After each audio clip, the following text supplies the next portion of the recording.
Sir, अगर आप याहूदपुरा MLA बन गए तो 3 ऐसे काम जो पहले क्या करेंगे आप? हाँ, सब जने जो है कोई कुत्ता पालते, बिल्ली पालते, मैं एक बंदर भी पाला था एक वक्त। पूरा हमारे मोहल्ले में मशहूर था वो बंदर वो। तो और हम हमारे वालिद के बहुत ज्यादा लाडले थे जी। तो खान साहब मेरे को ज्यादा लेके भी फिरते थे साथ में। 5 भाई। ओके, मतलब आपके एक भाई है मुजफ्फरुल्लाह खान, जी उन एक एडवोकेट है। जी मैं ये सुना था कि उन्होंने संजय दत्त का भी केस हैंडल कर दिया। अंदर गया तो हमारी बीवी बोले कि अल्लाह मियाँ आपको एमएलए इस वास्ते नहीं बनाया कि आप इन लोगों की सुनना बोल के, अगर आप एमएलए बन जाते मसरूफ हो जाते, ये गरीबों की नहीं सुनते थे आप बोल के। क्या बात है। मेरे को राजशेखर रेड्डी की एक ही अदा जो पसंद आती, जो आरोग्यश्री लाए थे उन्होंने। चीज एक बात याद रख लीजिए, केसीआर के वैसा प्लानर नहीं है। केसीआर जो 9 महीने में सेक्रेटेरिएट बनाएगा, दुनिया का कोई चीफ मिनिस्टर नहीं बना सकता। अस्सलाम वालेकुम गाइस, व्हाट्सअप, कैसे आप लोग? Welcome back to another episode of my podcast. तो गाइस, आज मेरे साथ इस पॉडकास्ट में ना तो कोई हैदराबादी एक्टर है, ना तो कोई यूट्यूबर है और ना तो कोई सोशल एक्टिविस्ट है। आज मेरे साथ इस पॉडकास्ट में एक ऐसे लीडर है, जब ये बोलना शुरू करते हैं तो काफ़ी लोगों की बोलती बंद हो जाती। ये मजलिस बचाओ तहरीक के spoke person, the one and only Amjad Ullah Khan. Sir, अस्सलाम वालेकुम। जी वालेकुम सलाम। कैसे हैं आप? बिल्कुल खैरियत। सर, सबसे पहले तो बहुत बहुत शुक्रिया आप इस पॉडकास्ट में टाइम दिए। जी, आपका भी शुक्रिया, आप हमको याद करें, वरना बहुत कम लोग हैं जो हमको याद करते हैं। सर, अभी तक आप जितने भी इंटरव्यूज आपके दिए कंट्रोवर्शियल थे, बहुत सीरियस थे, लेकिन आज इस पॉडकास्ट में कंट्रोवर्शियल नहीं रहेगा और आपसे मैं बेसिक क्वेश्चंस करूंगा आपकी जर्नी के बारे में और आपके पॉलिटिकल करियर के बारे में। तो अपन स्टार्ट करेंगे। मुझे बिस्मिल्लाह। सर, मेरा पहला सवाल, आप पॉलिटिक्स में इंटरेस्ट आपको कब से आया? नहीं, देखिए हमारी जो है पॉलिटिकल फैमिली है, जी। पूरा बैकग्राउंड जो है, हम जब मैं बिल्कुल छोटा सा का था, I was in nursery, I think Saint Paul's में हम नर्सरी क्लास में थे। तो 79 में पहली मरतबा हमारे वालिद साहब मरहूम गाजी मिल्लत अलहाज मोहम्मद अमान उल्लाह खान साहब एमएलए बने थे। तो जब मेरी 2-3 साल की उम्र थी, जी। जब से पूरा घर का माहौल ही सियासी था, समझिए आप कि। तो और हम हमारे वालिद के बहुत ज़्यादा लाडले थे, जी। तो खान साहब मेरे को ज़्यादा लेके भी फिरते थे साथ में। तो हर 15 अगस्त 26 जनवरी को हम यानी झंडे चढ़ाने के लिए जाते थे, हर वो एक्टिविटी में आफ्टर स्कूलिंग, समझिए आप। जी। और तो वो सिलसिला जारी रहा, समझिए। तो जब से आपको इंटरेस्ट हुआ पॉलिटिक्स में? जी हाँ, बोल सकते हैं कि एक मानो में कि पॉलिटिकल फैमिली रहने की वजह से we have to be in, ऐसा है समझिए। आप आपके वालिद साहब का भी नाम लिए, अ, उनके जैसा लीडर आप मानते हैं कोई है हैदराबाद में या था भी पहले? देखिए आज भी हर कोई तारीफ करते हैं गाजी मिल्लत अमानुल्लाह खान साहब की। खान साहब के 2-3 चीज़ बहुत अच्छे थे मरहूम गाजी मिल्लत के। एक वो थे कि वो जो है हर तबके के लीडर थे वो, जी। यानी मुस्लिम, हिंदू, क्रिश्चियन, सिख, जो भी कम्युनिटी के लोग आते थे, इर्रेस्पेक्टिव ऑफ कास्ट, क्रीड और रिलीजन, वो काम किया करते थे। जी। वो एक बहुत खासियत था, आजकल के लीडरों में नहीं दिखती आपको वो, कि हिंदू लीडर हिंदू का ही काम करता, मुस्लिम लीडर मुस्लिम का ही काम करता। तो बहुत कम ऐसे लीडर्स मैं देखा जो दे आर फॉर ऑल। दूसरी चीज़ ये थी कि आ, वो रात नहीं देखते थे, दिन नहीं देखते थे। पहले ज़माने में, आजकल तो सोशल मीडिया है, फ़ोन है आजकल पे, यानी everything is available with the leader. जी। वो ज़माना ऐसा था कि लीडर और आवाम के बीच में एक बहुत बड़ा गैप रहता था। यानी अगर कोई पब्लिक को लीडर से मिलना, तो या तो उसके घर पे जाना, या नहीं तो बहरहाल ऑफिस पे जाना। तो वो ज़माने में हम जब देखते थे कि हमारे वालिद जब भी रात में सोते थे तो टेलीफोन बाजू रख के सोते थे। तो कई मर्तबा के बहुत थके हुए रहते थे, तो हम लोग बाज़ वक़्त फ़ोन का रिसीवर नीचे रखने की कोशिश करते या फ़ोन की बेल ऑफ करने की कोशिश करते, कॉल नहीं आना तो होगा। हमारे गुस्सा करते थे, जी। बातें करते थे वो। और आप सुन के एक हैरत बात है कि आज तक हमारे चंचलगुड़े के लोगों को ही मालूम है ये बात, कई लोगों को ये बात नहीं मालूम है कि सुबह के अवेलिन वक्त में, फजर के बाद में, खान साहब खुद जाके जो है मार्केट से पूरी गोश्त, तरकारी वगैरह उन्होंने अपनी पसंद से लेके आते थे। क्या बात है। तो कभी इत्तेफाक ऐसा होता था कि गोश्त की दुकान पे जाते तो वहाँ पर लोग आते थे। वो उस ज़माने में आपको पासपोर्ट के लिए साइन होना पड़ता था एमएलए की, अच्छा। राशन कार्ड के लिए एमएलए की साइन होना पड़ता था। तो वहीं वो गोश्त की दुकान पे बैठे-बैठे भी साइन करते थे। मैं क्या बात इसका चश्मदीद गवाह हूँ, जी मैं देखा हूँ। तो he was very common leader. वो ज़माने में जो है एमएलए और पब्लिक के बीच का गैप अगर कोई ख़त्म करे थे, तो he was the first leader. जी। और लोगों के घरों पे जाना, घर के उनके चबूतरे पे बैठना, हम्म। उनके साथ तो ज़माने में ये दूध की चाय नहीं मिलती थी, डिकाशन पीते थे लोग घरों में, अच्छा। तो उनके साथ बैठना, उनके साथ बात करना, उनके अच्छे में, उनके बुरे में। खान साहब जो है एक पॉलिटिकल लीडर नहीं थे, बल्कि हाँ, उनकी कॉन्स्टिट्यूंसी के हर फैमिली के हेड थे समझिए आप। जी कि कई घर में रिश्ता भी अगर तय होता था तो उनसे बगैर पूछे नहीं होता था। उनकी मर्ज़ी के बोलते थे कि भाई हमारी लड़की का हम रिश्ता तय कर रहे हैं, खान साहब आप ज़रा आइए बातचीत में बोल के। जी जी तो ऐसा फैमिली अटैचमेंट लीडर थे उन बहुत। जी तो हम वैसे आदमी को देख देख के बड़े हुए। है लीडर्स बहुत सारे हिंदुस्तान में भी अच्छे लोग हैं आज भी। बहुत अच्छा कम्युनिकेट करते लोगों से, बहुत अच्छा मिलते, कई फैमिलीज है। लेकिन वो रैपट नहीं है समझिए लीडर्स में कि एक ज़रूरतमंद के काम आना है। आप ज़रूरी नहीं है कि देखिए आप जब भी आप डॉक्टर के पास जाते तो डॉक्टर की दवा से पेशेंट अच्छा होना बोल के ज़रूरी नहीं है। एक टीचर है, स्टूडेंट है, अगर कोई स्टूडेंट अच्छा नहीं पढ़ रहा है, टीचर उससे अच्छी बात की, उसको समझाई, मनाई और उसको ज़्यादा टाइम दी, तो वो बच्चा अच्छा पढ़ने लग जाता। जी अब आप कोई डॉक्टर के नहीं जाते, डॉक्टर आपको बहुत अच्छी बात करता है बिठा के, नहीं ऐसा कुछ नहीं है, आजकल तो आम खास है बीमारी, अपन वील फाइट बैक बोल के अगर बोला। बिल्कुल।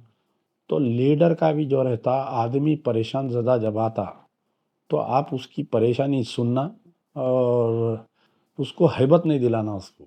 मगर आजकल के लीडर ये कर रहे हैं कि हैबत दिला दे रहे हैं, जो आदमी उनके पास जा रहा है उसको हैबत दिला दे रहे हैं। ये एक डिफरेंट ऑफ एजेस है समझिए आप, जी जो साबिक़ा लीडर के एजेस में आपके लीडर के एजेस में जो है कि एक चेंज आया है। बिल्कुल। और पहले ज़माने में लीडर के पास ना ड्राइवर रहता था, ना गनमैन रहता गनमैन था। भी नहीं रहता। हम हमारे वालिद को तकरीबन एक 30 साल तक मैं उनको बगैर ड्राइवर के देखा उनको, जी विदाउट गनमैन। कई मरतबा जब ये 90s में स्टार्ट हुआ था ट्रेंड कि एमएलएस को गनमैन देने का, वो डिस्ट्रिक्ट में एक दो एमएलएस को नक्सलाइट्स मार दिए थे। अच्छा। तो कई मरतबा गनमैन प्रोवाइड करते थे खान साहब को, तो खान साहब कभी गनमैन नहीं लिए कभी। जी। कई मरतबा ऐसा होता था कि नक्सल इन्फेस्टेड एरियाज़ में हमारे मीटिंग्स होते थे, निज़ामाबाद, भैंसा, बोधन। तो वहाँ की डिस्ट्रिक्ट पुलिस आती थी कि भाई आप ये एरिया में मत जाओ। आप पहले ज़माने में कोई एमएलएस रात में ट्रैवल नहीं कर सकते थे, जो नक्सलाइट इन्फेक्टेड एरियाज़ होता था, एमएलएस का किडनैप होता था। जी और खान साहब कभी भी जो है अकेले गाड़ी चलाते हुए डिस्ट्रिक्ट से भी अकेले गाड़ी चलाते आते थे कई मरतबा। क्या बात है। तो आजकल के लीडर बोला ना कि मैं आज भी अच्छे लीडर है, लेकिन सब क्वालिटीज़ नहीं है समझिए आप। जी कोई लीडर में एक क्वालिटी है, कोई लीडर में एक क्वालिटी है, ऐसा। जी। सर, आप आपके वालिद साहब को ही फॉलो करते हैं? तो टोटली तो मैं उनको ही फॉलो करता हूँ। जी थोड़ा बहुत हमारे बड़े भाई थे जो डॉक्टर ख़ायम खान मरहूम, जी उनको भी मैं बहुत करीब से फॉलो करता हूँ कि बहुत दीनी आदमी थे वो। जी और कोई भी मसला आया तो कुरान और हदीस की रोशनी में उन मसले का हल करते, मरहूम डॉक्टर ख़ायम खान साहब। जी तो जी वालिद के इंतकाल के बाद में जो है मैं उनके बहुत करीब हो गया था मैं, जी कि मेरी राय और मेरी मशवरे से ही तकरीबन काम वो करते थे। हम उनके राय मशवरे से हम काम करते थे, क्योंकि अचानक हम नहीं सोचे थे कि हमारे फैमिली से, हमारे सर से खान साहब का साया उड़ जाएगा बोल के। ऑल ऑफ ए जी सडन हुआ कि रात में आप जब उनके मौता का देखेंगे तो रात में तराबियाँ पढ़ के आए थे, जी जी दीवान खाने में बैठ के कुरान पढ़ लेते। अक्सर रमज़ान में डेली 2 पारे पढ़ते थे खान साहब, जी कुरान पढ़ लेते। और फिर रात में जाके आराम करे, सहर को उठे, हमारे वालदा जाके उठाई सहर को। तो अक्सर जो है छाछ पी के रोज़ा रहते थे खान साहब, जी जो दही जी की छाछ। तो हमारे वालदा बना के गए, बोले नहीं पानी दियो मेरे को, कुछ तकलीफ़ हो रही, बोले पानी ला के दिए, जब तक इंतकाल हो गया उनका। तो अचानक से हमारे लिए एक बहुत बड़ा, हमारी फैमिली के लिए शौक था वो कि फिर बाद में हम हमारे बड़े भाई डॉक्टर ख़ायम खान साहब को ही हम अपना वालिद समझे और उनको बहुत ज़्यादा सुनते थे। और उनकी भी उनका भी जो मौत हुई कि अचानक से हुई, देखिए आप, जी हो। कि एक दिन पहले उनका लड़का जो है 37 गोल्ड मेडल लिया, जी फंक्शन अटेंड करे, पूरे फैमिली मेंबर्स खुशियां जी मनाई, और दूसरे दिन शाम में 5 बजे उनका इंतकाल हो गया।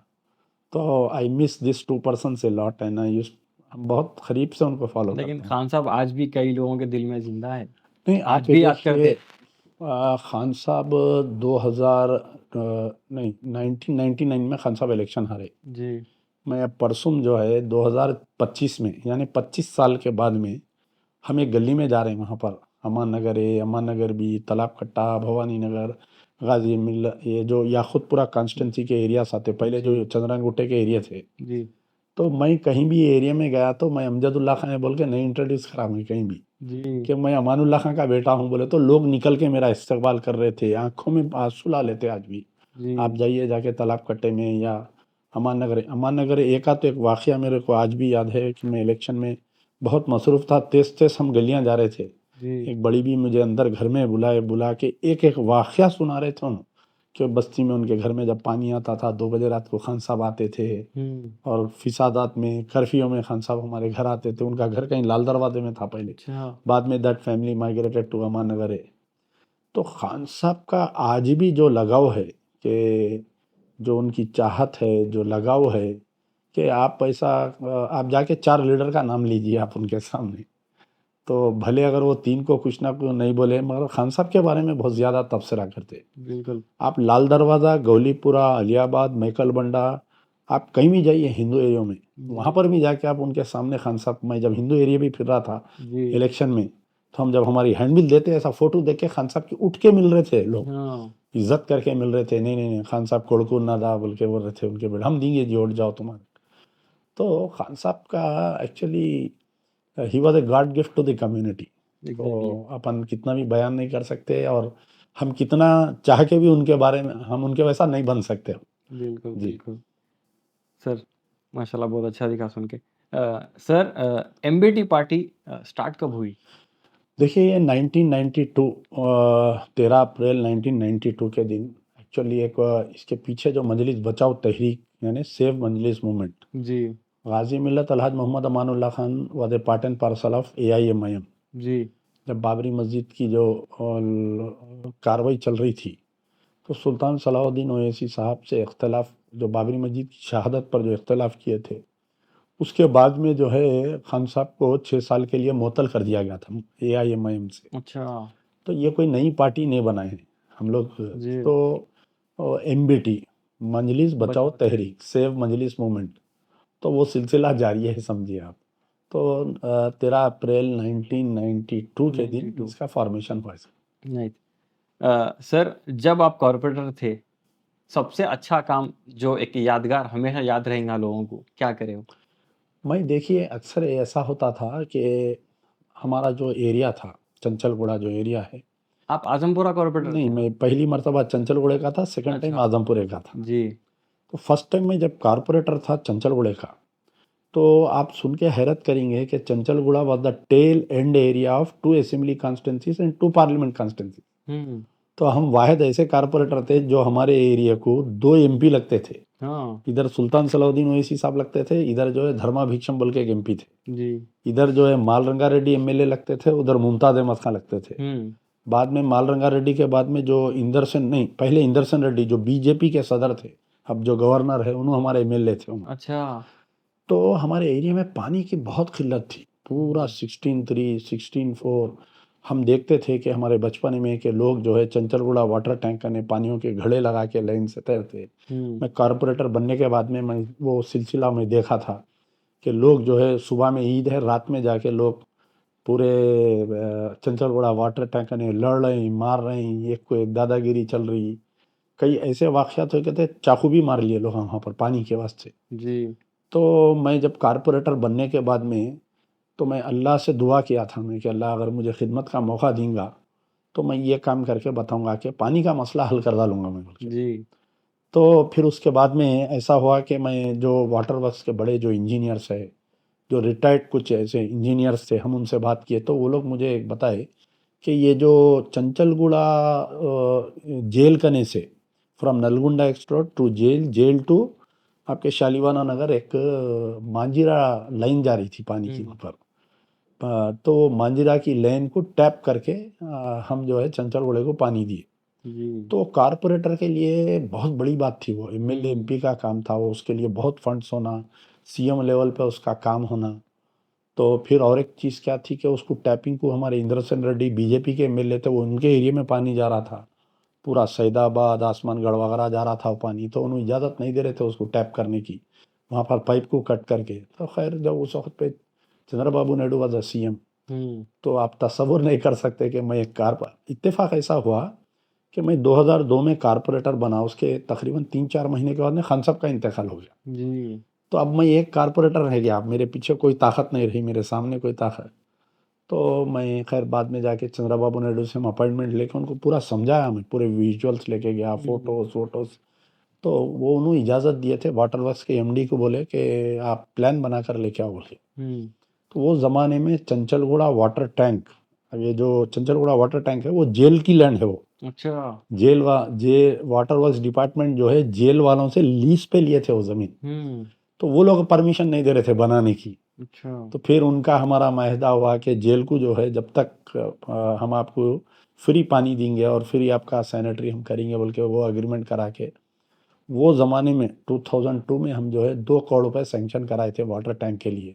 जी। आज अल्लाह का इतना फजल है कि आप 16-3, 16-4, 16-8 चंचलगुड़ा काला डेरा, 16-4, 16-5, 16-6 आजमपुरा, 17-8, 17-9 ये कुर्मागुड़ा, छौनी नादेली बेग भागे जा रहा है शाह कॉलोनी। जी। आप फर्स्ट फ्लोर पे पानी आता, हाँ। और पूरे शहर में जो है अल्टरनेट डे पानी आता, हमारे एरिया में डेली पानी आता। हम्म। हमारे एरिया में डेली पानी आने का ये राज ये है कि फर्स्ट डे हमारी सप्लाई आती, जी। सेकेंड डे जो दूसरे एरिया को देते उसका बैक आता हमारे को पानी। अच्छा। तो वो एक बड़ा कारनामा था जिससे मैं आज भी अपने आप को मुतमईन समझता हूँ कि मैं कारपोरेटर बन के एक बड़ा कारनामा किया। फिर उसके बाद में हमारा एम था, आप अक्सर देखते थे कि पहले कब्रस्तानों को बाउंड्री वॉल कोई डिपार्टमेंट नहीं उठाता था, जी। वक्फ बोर्ड वाले बल्दिया को बोलते थे, बल्दिया वाले बोलते थे हम नहीं करते थे बोल के।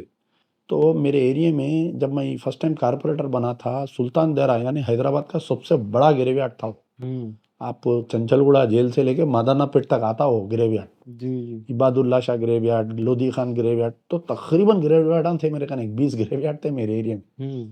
पूरा एक मास्टर प्लान बनाया मैं उसका, करीब करीब एक 2-2.5 करोड़ रुपए हो रहे थे वो ग्रेवयार्ड के दीवारों के लिए। फिर मैं लेके जाके वही चंद्रबाबू नायडू से कन्विंस करके बोला, साहब आप ये शहर में सफाई होना बोल रहे हैं, you want to get a green and clean award for the Hyderabad city, जब तक आप ग्रेवयार्ड्स क्लीन नहीं करें आप कैसा शहर को क्लीन करते हैं बोल के उसके जहन में डाल के बाद उन्हें एक स्पेशल जियो निकाला, ताकि the GHMC will take the responsibility of the graveyard cleaning and boundary walls बोल के एक स्पेशल जियो है, वो जियो में मेरा नाम है, आप लोग देखिए क्या जी। जी। Representation of so and so person बोल के। तो अल्लाह के फजल से पूरे ग्रेवयार्ड्स का हम बाउंड्री वॉल उठाए, मेरा देख के जो है दूसरे जने भी स्टार्ट करे। हम्म। फिर आपको मालूम होना चाहिए था कि पहले कभी भी ग्रेवयार्डों में स्ट्रीट लाइट्स नहीं हुआ करते थे, जी। अंधेरा रहता था। जी। तो स्ट्रीट लाइट्स लगाने का भी काम जब ही स्टार्ट किया था मैं। जी। कई लोग एतराज़ करते थे कि भाई कब्रस्तान में उजाला नहीं रहना कोई, क्योंकि रात में मैयत आते थे, बहुत तकलीफ होती थी, हम देखते थे लोग गिर जा रहे हैं, कांटे चुभ जा रहे हैं पैरों में। तो अल्लाह के फजल से फर्स्ट इन द सिटी हमारे ग्रेवयार्ड्स को बाउंड्री वॉल उठा, फर्स्ट इन द सिटी हमारे ग्रेवयार्ड्स में लाइटनिंग लगे थे, तो एक दूसरा कारनामा था ये। नाइस। फिर हमारे एरिया में क्या था कि पूरा अंडरग्राउंड सिस्टम जो है, पुराना निज़ाम के ज़माने का वाटर लाइन, निज़ाम के ज़माने के सीवरेज, पूरा पोल्यूशन से भरा हुआ गंदा पानी। पहले तो पानी नहीं आता था, जब पानी आना शुरू हुआ तो गंदा पानी आना शुरू, हम्म। तो उसको भी हम सिस्टमेटिक, मैं तकरीबन 3 साल तक रोड ही नहीं डलाया मेरे एरिया में, हम्म। मैं सिर्फ अंडरग्राउंड वर्क करा हूँ। जी। यानी कई लोग मेरे को गालियाँ देते थे कि भाई रोड खराब है, रोड डलाओ बोल के। तो मैं आखिरी साल जो मेरा कारपोरेटर का था 5th ईयर, उसमें हम रोडा डलाए जब। जी। खैर बदकिस्मती ये हुई कि हम इतना मेहनत करे, वो वार्ड को ज़बरदस्ती रिजर्व कर दिया, उसको लेडीज वार्ड कर दिया। लेडीज नोट के। फिर हम जो है आजमपुर से लड़े हम। जी। अब फिर हमारे लिए एक नई जिंदगी चालू हो गई, 5 साल जो मेहनत करे वो चले गया हो। फिर ये एरिया में मैं जो काम आधा अधूरा छोड़ा था वाटर लाइन का, जो डबिलपुरा ब्रिज तक लाके, फिर वो पानी की लाइन को कनेक्ट करके मैं आजमपुरे तक लेके गया। आज अल्लाह का फजल है कि 16 जो पुराने खदीम अगर कोई आजमपुरे के लोग हैं आप उनसे पूछिए कि पानी की कितनी शिद्दत होती थी वहाँ पर, फिर करंट बार बार ऑफ होता था। हम आजमपुरे में जब गए हम नए नए तो हर आधे घंटे को फ़ोन आता था मेरे को कि भाई करंट चले गया, भाई करंट चले गया। तो उसकी वजह क्या थे, हाई राइज बिल्डिंगा बन जा रहे थे वहाँ पर और पावर में करंट में बहुत ज़्यादा प्रॉब्लम्स आ रहा था।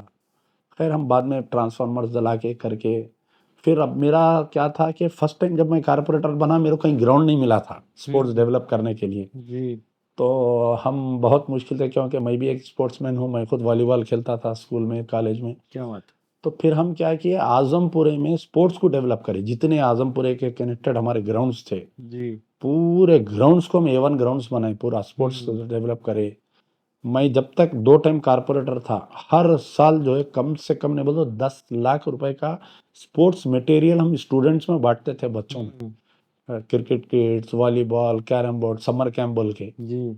2014 में मेरा टर्म कंप्लीट हुआ, उसके बाद से 2025 आ गया, कोई कारपोरेटर को एक बॉल नहीं दे रहे बल्दिया वाले। हम लड़ लड़ के लाते थे हम जाके। तो मेरा अल्लाह से है कि अल्लाह ताला, जब मेरा 2 साल का टर्म ख़त्म हुआ मैं अल्लाह से दुआ किया कि अल्लाह ये दलदल से मेरे को साफ़ सुथरा निकाला बोल के।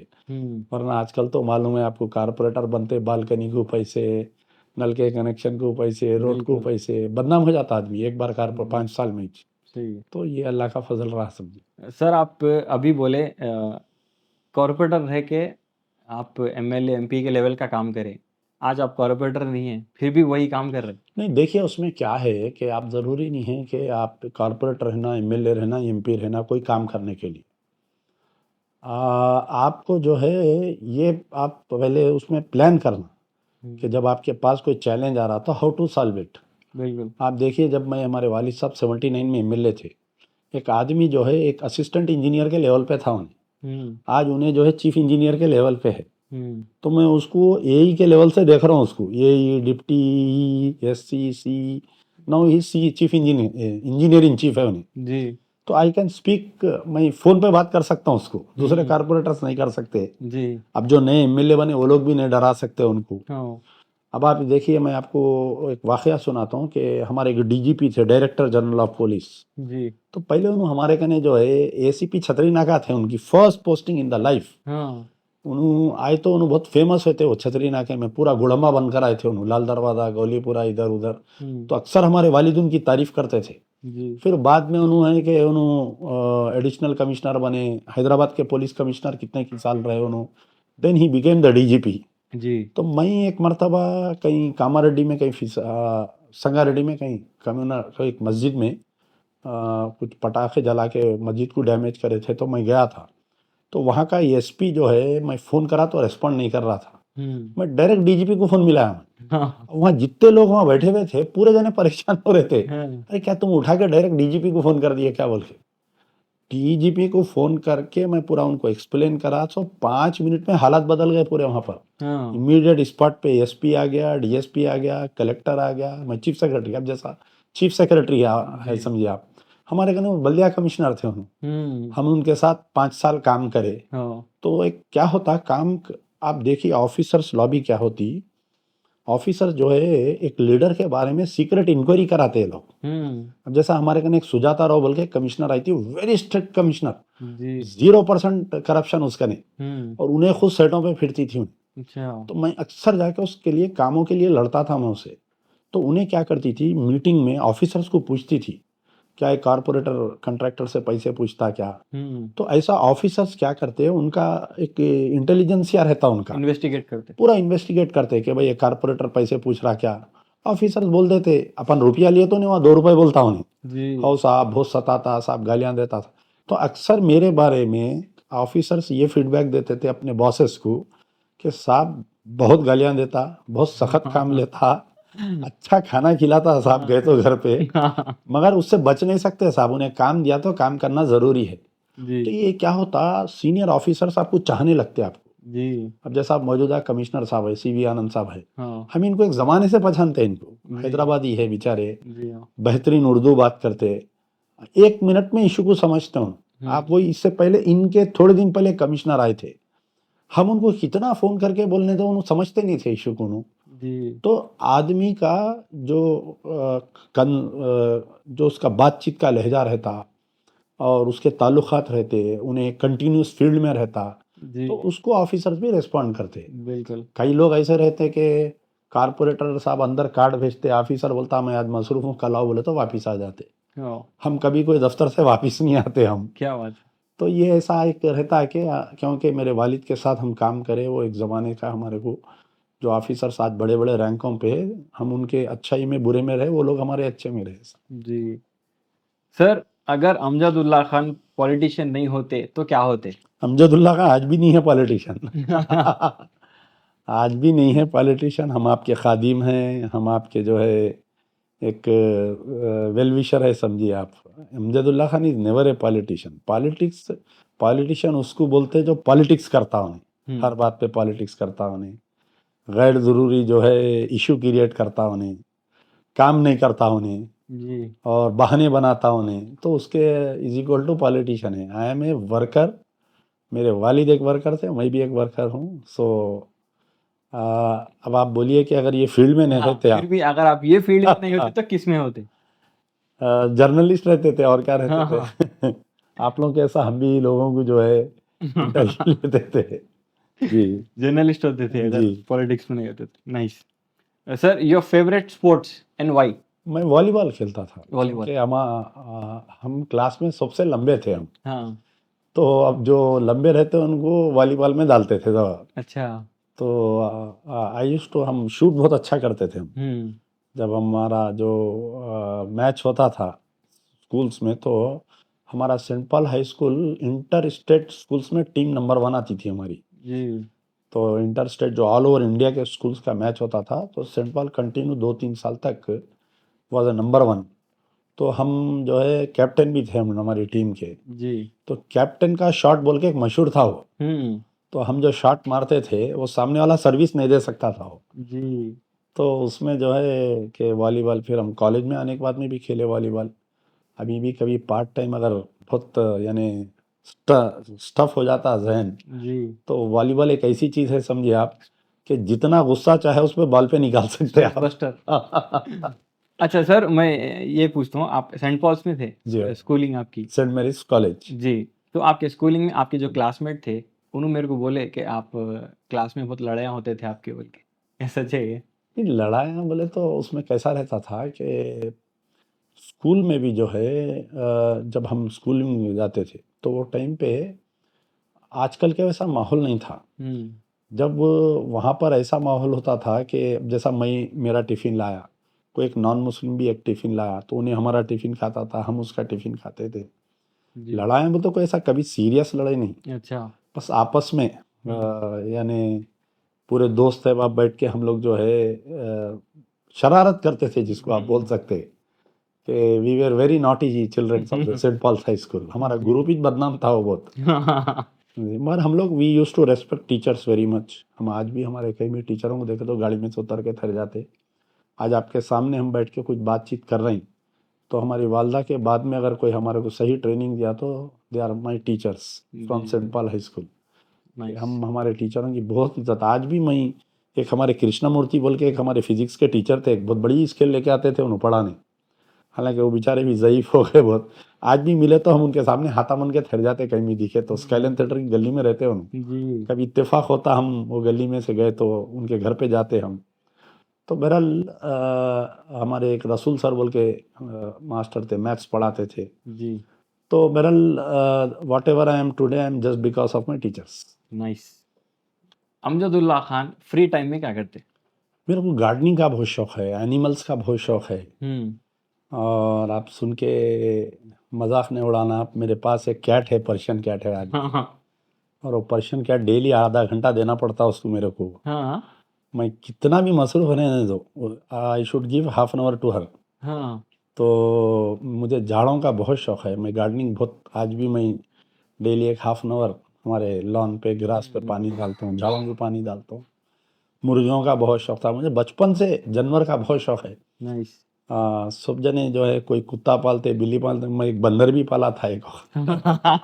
पूरा हमारे मोहल्ले में मशहूर था वो बंदर। हो हाँ। वो बंदर को हम सिगरेट पीना सिखाए थे उसको और बहरहाल वो कई सालों तक था मेरे कने उन्हें। हाँ हमारे वालदा को घर में मालूम हुआ तो बहुत बातें करते थे मेरे को। एक हमारे दोस्त के घर में, एक वो सामने हमारे मोहल्ले में जी एक छोटी सी लकड़ियों की टाल थी, तो उसके अंदर रखते थे उसको अंदर। हाँ तो बंदर तकरीबन 4-5 साल था मेरे कने बंदर वो।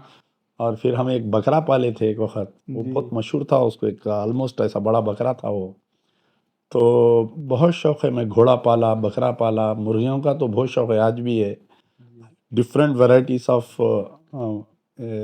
चिकन हेंस रहते हमारे कने। जी फिर कबूतरों का बहुत शौक था मेरे को। हमारे मोहल्ले में पहले ज़माने में कबूतरबाजी चलती थी, जी शायद आप लोगों को याद है नहीं है, कभी देखे नहीं देखे आप लोग। ओल्ड सिटी में पहले ज़माने में कबूतरबाजी चलती थी, जी यानी एक एक आदमी के पास 100-100 200-200 कबूतर रहते थे, इन उधर से उड़ाते थे, इन वो इधर टुकड़ी से रहती थी ना। वो लड़ते थे कबूतरों ऊपर जाके। जी तो मुझे वो कबूतरा लड़ाने का भी बहुत शौक था वो। हाँ हाँ फिर आपके आज भी जो है I am having many pets, hmm और झाड़ों का तो बहुत ही ज़्यादा टेक केयर करता हूँ मैं।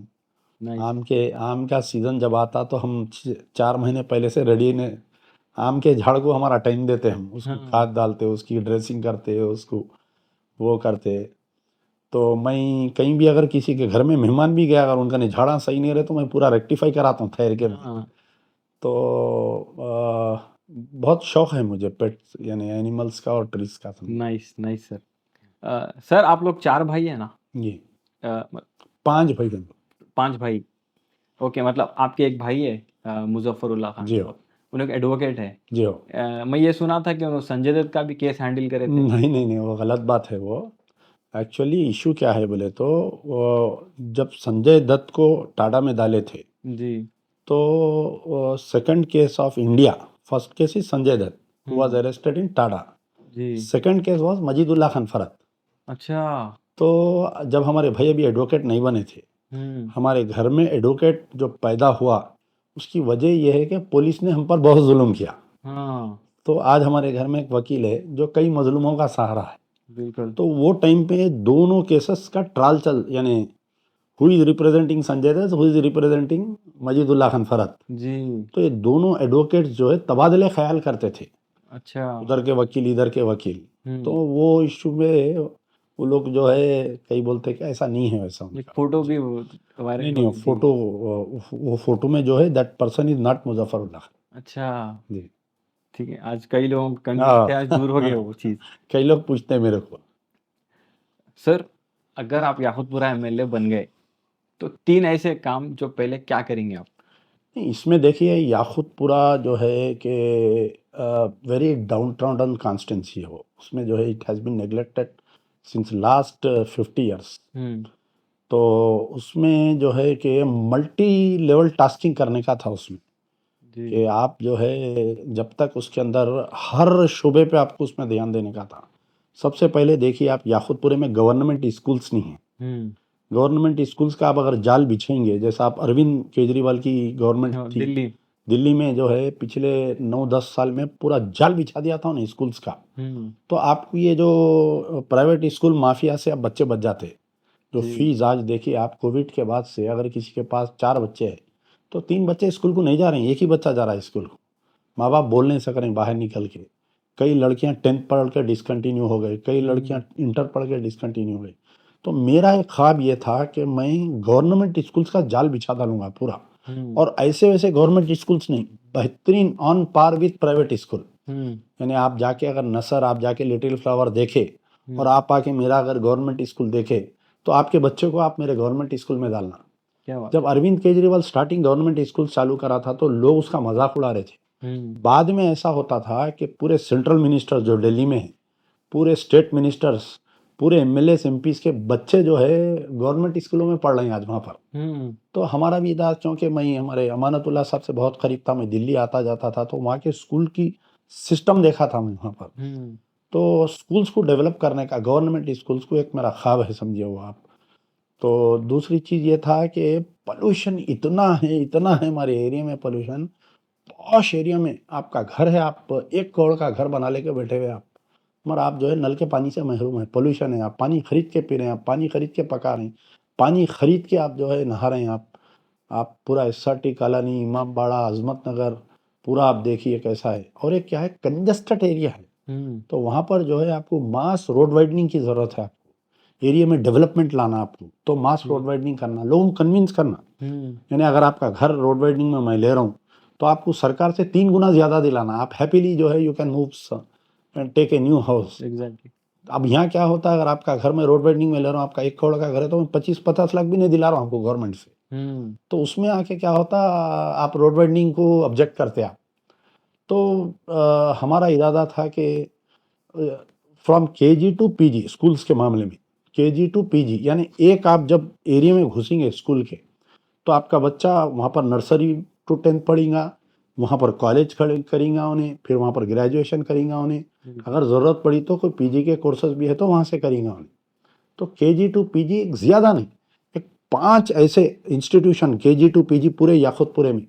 और कई लोग मजाक उड़ा रहे थे, इनका ज़मीन कहाँ है, इनका इंफ्रास्ट्रक्चर कहाँ है। Where there is a will there is a way. अगर फ़र्ज़ करिए आपको गवर्नमेंट लैंड नहीं है, गवर्नमेंट को ये पावर्स है कि प्राइवेट ज़मीन खरीद के वो लोग वो कर सकते। कोई महल्ले में घर भी करा, 1-2 घर मिला के खरीद के उसको डेमोलिशन करके उसको ग्राउंड बना के भी कर सकती सरकार चाहिए तो। आप जाइए दूसरे एरिया में, ऐसी करती गवर्नमेंट जो आपके एरिया नहीं है। तो एक तो ख्वाब था कि KG टू PG। आप देखिए आज हॉस्पिटल, आज किसी के घर में अगर कोई बीमार पड़ा तो उसको बीमार को छोड़ के भाग जाते लोग हैं उसकी। आप कोई भी प्राइवेट हॉस्पिटल में जाइए, अब ऐसा तो बहुत स्कीमाएँ आपके आरोग्यश्री बोलते हैं, व्हाइट कार्ड बोलते हैं, 10 लाख रुपए CM साहब ऐलान कर दिया, 10 लाख रुपए फ्री है व्हाइट कार्ड पे।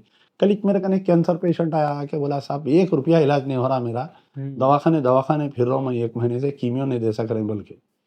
तो ये एक इरादा था कि अच्छे बेस्ट हॉस्पिटल से 3 हॉस्पिटल गवर्नमेंट के, एक हॉस्पिटल ओनली फॉर वुमेन, यानी सेपरेट। क्योंकि आप देखिए आज ब्रेस्ट कैंसर इतना आम हो गया, इतना आम हो गया कि पहले हम बोलते थे कि शादी के बाद में 40 साल के बाद में ब्रेस्ट कैंसर। अनमैरिड गर्ल्स के मेरे कने रिकॉर्ड है, जो हमारे मेरे कने प्रजा दरबार में जो लोग आते हैं, अनमैरिड गर्ल्स जो 12 साल, 15 साल, 16 साल, 18 साल, they are having breast cancer. और लाइलाज बीमारी है, बस ख़त्म, उसकी उल्टी गिनती चालू हो जाती। तो ये वुमेन के लिए, आप एक मामूली सी डिलीवरी कराने के लिए आप जाइए, आज बताइए कौन से भी हॉस्पिटल में जाओ आप, वहाँ के क्या हालत है मालूम है आपको। फिर आप ये जो है कि किडनी फेलियर केसेस, हमारे कहने जो है किडनीज का प्रॉब्लम आम हो गया, यानी हर घर में एक कैंसर एक किडनी है, कैंसर एक किडनी है वहाँ पर। एक और एक मेरा ये तो स्कूल हो गया, हॉस्पिटल हो गया, दूसरा इंफ्रास्ट्रक्चर डेवलप करना। और एक मेरा एक पेट प्रोजेक्ट क्या था कि हमारे कौम में बोलिए, हमारे माशरे में 20 साल से 30 साल तक एक लड़की बैठी हुई है हर घर में। Every house is having a woman girl बोलिए, या तो उसका हस्बैंड उसको निगलेक्ट कर रहा, छोड़ दिया, ना तलाक दे रहा ना खुला दे रहा, उसको अबेंडेंड वुमन बना के छोड़ दिया, 5-5 साल 10-10 साल, ना उसके खुला के पेपरों पे साइन कर रहा ना उसके तलाक के पेपरों पे साइन कर रहा हूँ। एक ऐसी लेडी है जिसका हस्बैंड मर गया, एक ऐसी लेडी है जिसका हस्बैंड इन्हें या डिवोर्स ले ली, खुला ले ली, या उन्हें तलाक दे दिया, उसको 2-3 बच्चे हैं उसको, तो उसको देखने वाले कोई भी नहीं है। तो हम चाह रहे थे कि ऐसे लेडीज़ के लिए, ऐसे यंग लेडीज़ के लिए हमारे कने एक सब्जेक्ट है, अबैंडन्ड वुमन बोलते हैं उनको। तो इनके लिए एक काउंसलिंग सेंटर पूरा याकुतपुरे में, एक बड़ा कहीं गवर्नमेंट लैंड लेके गवर्नमेंट के ऑफिसर्स बैठ के उनको काउंसलिंग करना। सोशल वेलफेयर मिनिस्ट्री जो है उसमें एक पार्ट है, काउंसलिंग सिस्टम है, उनको काउंसलिंग करना, उनको ट्रेनिंग देना। अगर उन्हें पढ़ी लिखी है तो उसको लैपटॉप कैसा यूज़ करना, MNC कंपनी में जॉब कैसा लेना, उसको हम ट्रेनिंग दिलाना। अगर वो अनपढ़ है तो उसको मेहंदी डिज़ाइनिंग, ब्यूटिशियन का कोर्स, योगा, मैं तकरीबन लड़कियों को योगा में ट्रेनिंग करके योगा क्लासेस में उनको ट्रेनिंग दिया। Now they are yoga teachers earning minimum 30,000 per month. तो अब हम क्या है, क्योंकि I am not a part and parcel of the government, हम अपने छोटे लेवल पे कर रहे हैं, 5 औरतों को 10 औरतों को कर सक रहे हैं। अगर अल्लाह मौका देता तो हम गवर्नमेंट को इन्वॉल्व करके 100-200 को कर सकते थे। तो वो एक सब्जेक्ट था अबैंडन्ड वुमेन का, कि एक फैमिली काउंसलिंग सेंटर डालना। अगर किसी का हस्बैंड उनको तलाक नहीं दे रहा, खुला नहीं दे रहा, 5-5 साल तक, उन्हें दूसरी शादी कर लिया, उन्हें पूछे, इसको अटका के लटका के छोड़ दिया इसको, तो वैसे हस्बैंड्स को बुलाना, काउंसलिंग करना, उनको प्रेशर करके इनको जो भी है तस्फिया कराना इनका, चाहे अगर वो लोग साथ रहना चाह रहे हैं तो साथ रखना बोल के, एक ऐसा इरादा था। देखेंगे अल्लाह ताला अगर मौका दिया तो फिर से वो अच्छा। चीज़ों को करेंगे। आप सर अभी आप जिक्र कर रहे थे प्रजा दरबार का, सर ये शुरू कैसा हुआ? ये भी एक अजूबा है। देखिए आप, अगर कोई अल्लाह को नहीं मानने वाला है तो उसको लाके अगर हमारा प्रजा दरबार बताए तो he will say that there is god. Hmm. ये इशू क्या हुआ कि ऐसा तो मैं कई लोगों को हेल्प करता हूँ शुरू से। हम जब से यानी हमारे वालिद के दौर से बोलिए, लोगों को बाहर से रेस्क्यू करा के लाना, लोगों को जो है जो वुमन स्टकअप है इन गल्फ कंट्रीज, कोई मर गए तो उनकी बॉडी कैसा लाना, ये सिलसिला चल रहा था। ये लॉकडाउन होने के बाद में, फर्स्ट लॉकडाउन के बाद में मेरे कने मकान पे कई लोग आ रहे थे। भाई सबसे मेजर कॉज क्या हो रहा था कि हम घर का किराया नहीं दे सक रहे हैं 3 महीने, क्योंकि 3 महीने फर्स्ट 6 महीने तक चला फर्स्ट लॉकडाउन, सेकंड लॉकडाउन भी 6 महीने तक चला जी ऑलमोस्ट। हाँ, almost। तो पूरा 1 साल स्टकअप रहेगी इकोनॉमी। हम्म। तो इसमें क्या हुआ कि कई लोग ऐसे हैं जो अपने घर का किराया नहीं दे सक रहे थे। पहला जो हमारे पास प्रॉब्लम आया कि जी। घर के किरायों का। तो हम ये करें कि जैसा आप अगर परेशान हैं तो आपका हम अकाउंट नंबर हमारे फेसबुक पे डालते, आपकी जी। स्टोरी लिखते पूरी कि भाई इनको क्या प्रॉब्लम है क्या है, और हम आपके मकानदार से बात करते कि देख भाई 6 इंस्टॉलमेंट देना है, हाँ। हम 3 दिलाते तो 3 माफ़ कर दे बोल के। हम्म। अब जब उसको 6 नहीं आने की उम्मीद है, हाँ, जब 3 आ जा रहे हैं उसके अकाउंट में, तो उन्हें हैप्पीली यस बोल देता हूँ। बिल्कुल। फिर मैं एक बड़ा आदमी उससे बात कर रहा, रिक्वेस्ट कर रहा उसको, जी हाँ। रिक्वेस्टिंग नेचर में, भाई माफ़ कर दो गरीब है।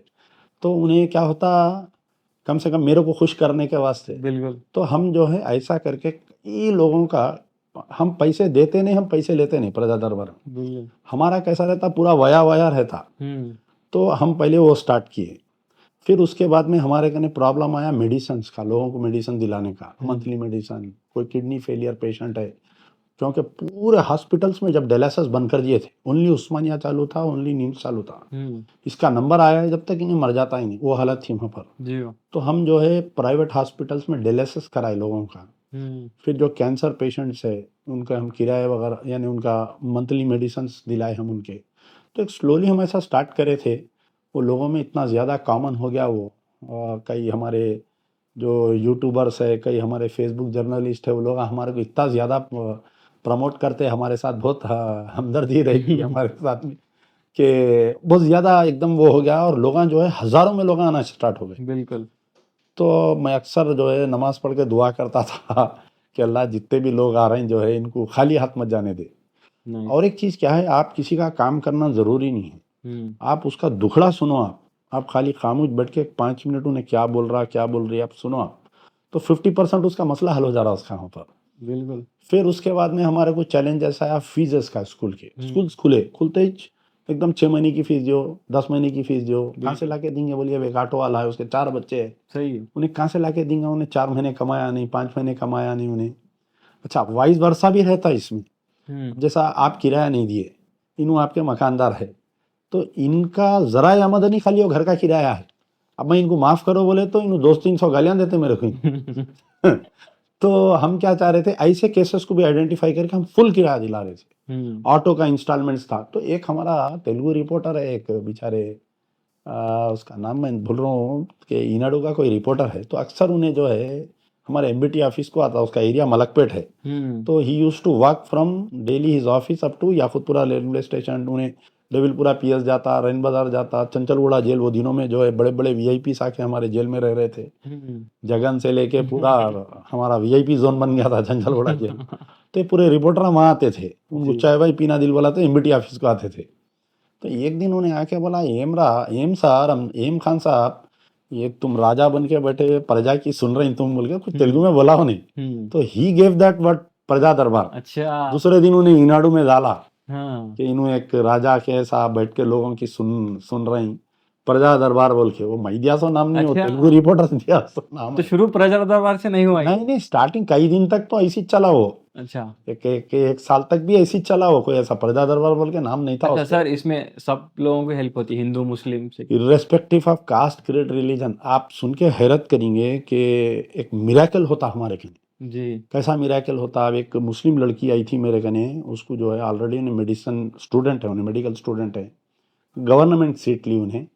तो उसको जो है गवर्नमेंट की फीस कुछ 40,000 कुछ रही थी।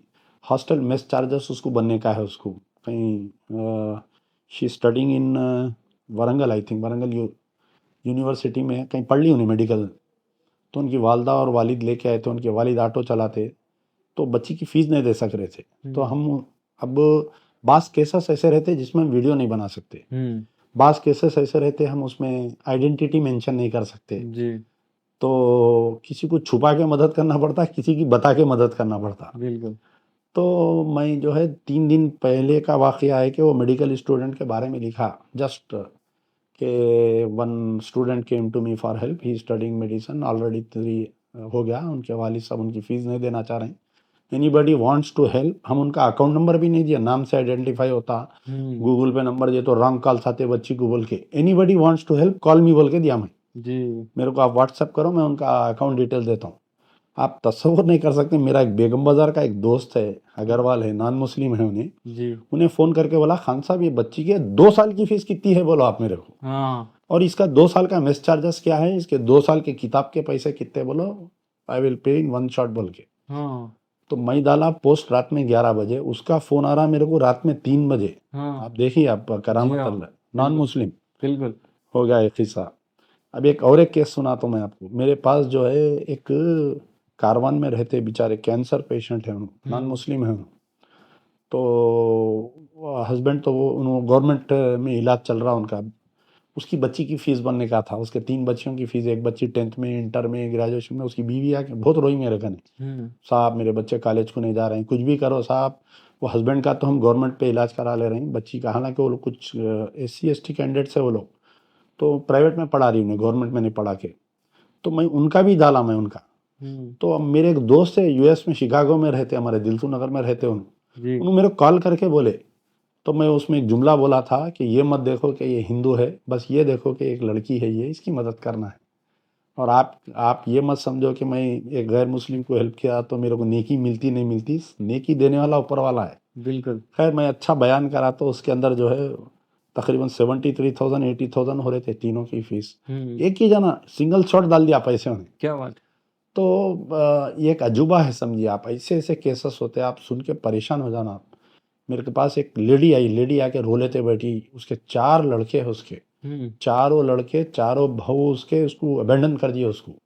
पढ़ी लिखी है बेचारी, कहीं सर्विस करती थी, अब उसको पैरालिसिस हो गया, उसको कोई देखने वाले नहीं है उसको, तो हम एक ओल्ड एज होम में रिफ़र करें। तो अब ओल्ड एज होम्स भी जो है, पहले हमारे कने ये कल्चर नहीं था ओल्ड एज होम का। जी हाँ हम जब US जाते थे या कहीं गए तो हम हंसते थे वहाँ के लोगों पे, अरे ये क्या है, अपने माँ बाप को लाके ओल्ड एज होमों में रख दे रही, बिल्कुल। ये क्या है, यहाँ पर बल्दिया वाले आके बॉडी लेके जाते कहते यहाँ पर, अब तो बोल के। बहुत हो गया तो हैदराबाद। अब हमारे कने पूरा कल्चर आ गया ओल्ड एज होम बिल्कुल का, यानी अगर, तो शर्मिंदगी की बात है वो एक मानो मेरे एग्जैक्टली। लिए हो। तो हम रिफ़र करें तो अब वो बेचारे जो ओल्ड एज होम वाले हैं, उन्होंने मेरे से बेजार हो गए, इन्हें रोज़ पेशेंटों को भेज रहा है इन्हें बोल के। तो एक दिन मैं उनका फेस रीडिंग करा, मैं उनका फेस रीडिंग करके पूछा कि मेरे पेशेंट आने से आपको क्या तकलीफ हो रही, बोलो मैं हल करता हूँ। तो उन्होंने हल्लू मेरे कान में बोले, साहब एक पेशेंट को हमारे को 20 से 25 हज़ार रुपये लगते हैं, उनके मेडिसिन है, उनके पैम्पर्स है, उनका बार देखना, उनका वो देखना पूरा, उनका नर्स को एक नर्स को लगा के रखना पड़ता। तो आप पेशेंट तो लाके दे रहे हैं हमारे को, मगर हम आपको बोल नहीं सक रहे हैं। जी तो मैं बोला, मैं इससे पहले 1-2 बार अपील करा था ना, आपको पैसे आए ना, उसको यूज़ करो आप मेरे कोठे में, बोला। तो उन्होंने बोले नहीं, हम कुछ कंस्ट्रक्शन एक्टिविटी कर रहे हैं, टॉयलेट्स बना रहे हैं, हम उसको यूज़ कर रहे हैं। तो मैं कभी भी लिखता हूँ उसमें क्या, I am admitting one patient, उनको 20,000 की एवरी मंथ ज़रूरत है, मेरे को डोनर होना इसके अंदर, अगर 4 जने 5-5 डालते डालो, या 2 जने 10-10 डालो, या 1 जने 20 डालो बोलो, तो कई मरतबा ऐसा होता है कि 4 जने मिल के आ जाते डोनर, उनके 20-20 हज़ार रुपये हर एक महीने को देना पड़ता, हम पूरा साल तमाम का देते हैं। मेरे कने एक केस आया था रिसेंटली, 5 बहनें हैं वो लोग, बहुत अच्छे खाते पीते घर के थे वो लोग, उनका एक बहुत वेल डेवलप्ड फैमिली थी, वो खुद ज़कात देने के मौक़ूफ़ में थे वो लोग। मल्लेपल्ली में उनकी कपड़े की दुकान थी, शांति नगर में घर था उनका। फर्स्ट कोविड में उनके वालदा मरे, सेकंड कोविड में उनके वालिद मर गए। 2 बहनों के शादी हुए, 3 बहनों के शादी नहीं हुए थे। एक बहन जो है ओवर एज हो गई, राउंड अबाउट 40 ईयर्स हो गई, उसकी शादी नहीं हुई। अब 2 बहनों की शादी के लिए तरस रहे वो लोग, कोई शादी करना बोल के। अब तकारीर तो बहुत होते, बयान बहुत होते कि जहेज नहीं लेना, खाना नहीं खाना, ये गैर वाजबी है, वो है, लेकिन ऑन ग्राउंड रियलिटी तो बगैर लेन देन के कोई शादी नहीं होती। बिल्कुल अगर आप ज़्यादा मॉरल साइंस पढ़ाने की कोशिश करें, समझिए आप, वो बच्ची घर में बढ़ जाती है। बिल्कुल। तो वो 2 लड़कियों की शादी तय हो गई अचानक। उनकी तीसरी जो बहनें जो नई शादी करी थी, उन्हें बोली भाई अब मेरा तो कुछ नहीं, मैं नहीं करती शादी, ये 2 बहनों का आप करो, आप भाई बन के करो इनका इंतज़ाम, बोल के। तो अब उन्होंने भी मेरे को इतना शॉर्ट टाइम दिए, सिर्फ 10 दिन का टाइम दिए मेरे को। 10 दिन 20 दिन में दोनों की शादी है, 10 दिन 20 दिन, एक एक बहन की शादी है, और बगैर कोई आइडेंटिटी के, मेरे बहनों का नाम नहीं आना, मेरा नाम नहीं आना, आप मदद करना। अरे मैं बोला भाई ऐसा कैसा होता। खैर ठीक है, फिर हम एक तरीका मैच उसका जो है बैठ के वीडियो बनाया, मैं अपील करा के भाई ऐसा है, अगर जो भी उनको मदद करना चाह रहे हैं मेरे को व्हाट्सअप करो, मैं उनका अकाउंट नंबर देता हूँ। जी, फिर उनके अकाउंट में अल्लाह के फजल से दोनों लड़कियों के शादियां हो गए उसमें। क्या बात है। तो ऐसे, यानी आप एक केस, अब ये केस पकड़ के दूसरे को नहीं बोल सकते, सही है। ये एक केस अलग, ये केस अलग, तो डेली मेरे कने अगर 50 केसेस आए तो 50 सब्जेक्ट है, समझा आपको। तो ऐसा रहता है उसके अंदर। माशाल्लाह। मगर अब उसमें क्या है कि मेजर थिंग क्या है कि आप जो है सब्र से सुनना। तो मेरे को बाजों का तो मैं खुद हंस लेता हूँ मैं। तो एक मर्तबा क्या हुआ कि मैं, हमारी वाइफ और हमारी बेटी बेटे, हम लोग कहीं गए थे खाने के लिए डिनर, वो तो हम लोग वापिस आए तो फुल पब्लिक भरी हुई है। तो हमारी बेटी मेरे को बोली डैडी आप पूरों को अटेंड करके आना घर में, बोल के। तो मैं कर रहा हूँ अटेंड, मगर उसको क्या डाउट था हमारी बच्ची को कि क्योंकि मैं डिनर को चले गया, ये पे गरीबों का नुकसान हो गया, डैडी को मैं डिनर ले लेके गई, बोल के। नहीं नहीं डैडी आप पूरों को अटेंड करके आना। हमारी वाइफ भी बोले आप पूरों को अटेंड करके आना। तो मैं पूरों को अटेंड करा। हमारे वाइफ और बेटी ऊपर बालकनी से देख रहे थे। 1 घंटे में मैं पूरों क्लियर कर दिया। अंदर गया तो हमारी बीवी बोले कि अल्लाह मियाँ आपको एमएलए इस वास्ते नहीं बनाया कि आप इन लोगों की सुनना, बोल के। अगर आप एमएलए बन जाते, मसरूफ हो जाते, या गरीबों की नहीं सुनते थे आप, बोल के। क्या बात है।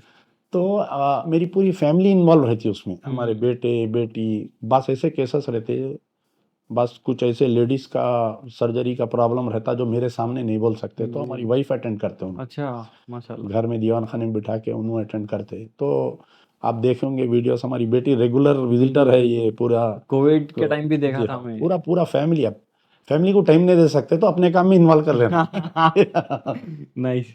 अच्छा सर, आपके बेटे, अभी फैमिली की बात करें, आपके बेटे भी सोशल मीडिया पे एक्टिव है क्या? उनका भी कुछ प्लान है पॉलिटिक्स में एंटर होने का? नहीं, ना मेरा कोई प्लान था ना उनका कोई प्लान है। हाँ। हालात इंसान को मजबूर कर देते बाज़ वक़्त, समझे हम्म। आप मेरी बात को। जी जी। हाँ, तो हथियार हालात बदलते ही हालात बदल जाते, बोलते ना। जी। आपके हाथ में गन है, मैं वो हो जाता हूँ, पलट के मेरे हाथ में गन आ जाती है, आप जो है वो हो जाते हैं। तो हथियार हाथ बदलते ही हालात बदल देते। क्या बात है सर। आखिरी 3 सवाल रह गए। Sir, who is the best prime minister and why? Indira Gandhi, Atal Bihari Vajpayee, Manmohan Singh, Narendra Modi? अब मैं उतना बड़ा आदमी तो नहीं हूँ कि आई कैन जज फिर ए भी प्राइम आपके मिनिस्टर, क्योंकि एवरी प्राइम मिनिस्टर को मैं गालियाँ दिया सो हूँ मैं। तो उनके खामियां निकाल के, फिर भी Manmohan Singh was a better prime minister because he was an autocrat. मगर कांग्रेस को बहुत नुकसान हुआ उनसे, क्योंकि एक नॉन पॉलिटिकल आदमी को लाके आप जब उस पर बिठा देते।